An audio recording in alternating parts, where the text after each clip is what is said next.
Isa pong sikreto dito sa amin sa Benguet ng mga senior citizen or mga pensioners, kapag nakuha po nila yung mga retirement po nila, mostly po na pinaglalagyan nila is sa kooperatiba. Paano yun? So, through time deposit po sa kooperatiba. Usually kasi yung mga ibang kooperatiba, binibigay po nila yung mga interest on their capital every month. So, through time deposit po sila kumikita through interest po.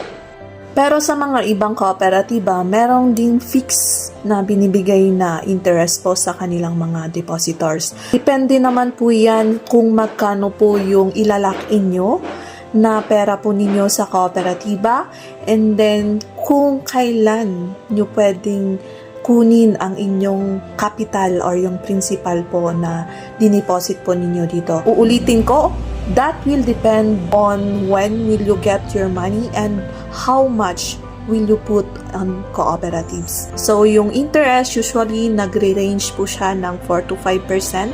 Meron nga pong nakapagbibigay din ng 6 to 8%.